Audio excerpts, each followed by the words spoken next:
Hello, Star Wars action figure fans. Oh, what?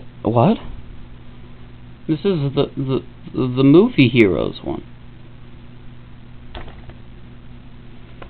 Let's just fix that. Hello, Star Wars action figure fans and collectors. JCC2224 apologizing for that bad mix-up. And today we have a review of the Star Wars The Vintage Collection Lost Line exclusive Jar Jar Binks from Episode 1 of The Phantom Menace.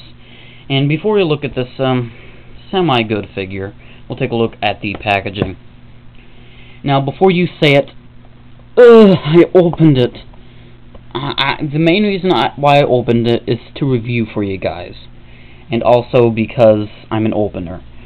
But, you know, this isn't from the exclusive set. If it was, I totally wouldn't even break that up. But, first taking a look at the packaging.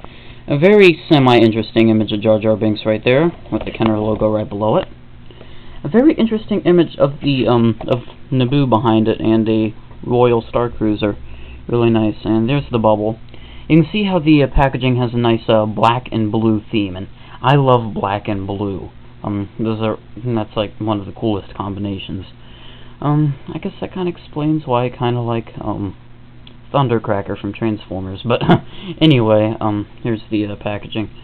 Turning it around, you get a really awesome description. I highly suggest you pause that and take a read. It is very interesting. Episode 1 Jar Jar Binks, image of the figure and the card, and other figures from the wave. I have the two clone troopers right here to review for you guys. But the 3 original trilogy figures I've yet to obtain, but I am expecting them. So stay tuned for those reviews as well. Can't wait for that layup. So that is the packaging. And now on to the figure, which first I'd like to get the bad points out of the way. And one of them is he's kind of difficult to stand. Yes, they kind of went with a kind of weird shaped feet that have articulation that make it hard for any Gungan to stand. Another problem is, I think the face is pretty bland on paint. Just has some, I mean, just look at that, it's just like splotch here, splotch there. Not really that detailed.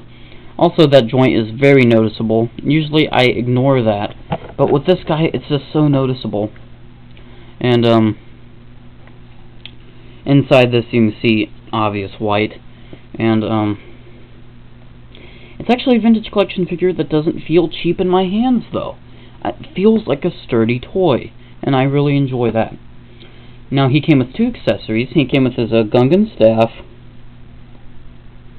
and his Gungan little melee weapon, with a little orb of energy right there. I think it's called a Boomba or something. Now, these are removable and fit in his hand quite nicely. And, actually, I can't believe I'm saying this, but I'm actually enjoying this guy. It's a really good representation of Jar Jar Binks, even though Jar Jar Binks wasn't a good representation himself. But, another thing I'm not a huge fan of is the blandness on these arms. I mean, you have to turn them like this just so the pattern actually stays the same. And the hands look totally off, and they look this ugly color. It's just the limbs that I have a main issue with. Other than that, I really enjoy this, even though it has some issues that are quite noticeable. Articulation on this guy is very unique. He has a ball-jointed neck. He has a swivel. Actually, he has a ball-jointed head. He has a swivel neck and a slightly hinged neck, which is very good. The movie heroes one, taking a look at him, he only has this weird double ball jointed neck, which is very weird. And you can see right there, I told Daniel East 1000 this.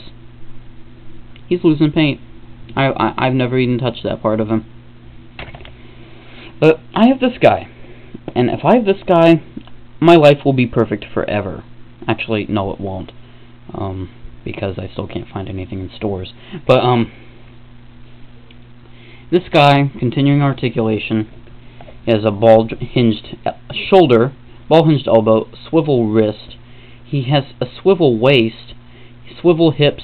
The soft goods here will actually allow a decent amount of motion, but you probably don't want to go too far with the back because it will start to crinkle.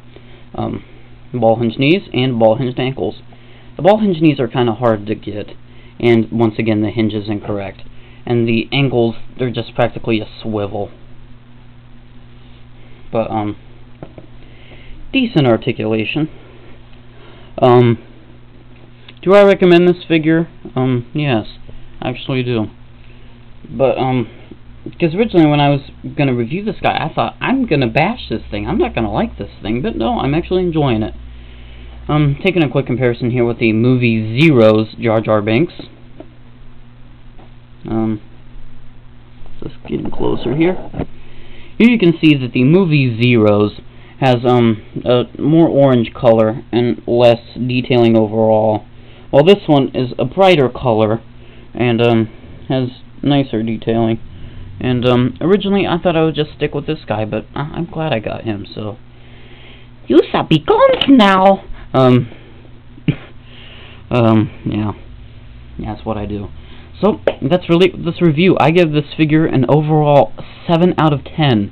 Even though it is a very good figure with prime articulation, it still lacks some paint applications which really could have been improved upon.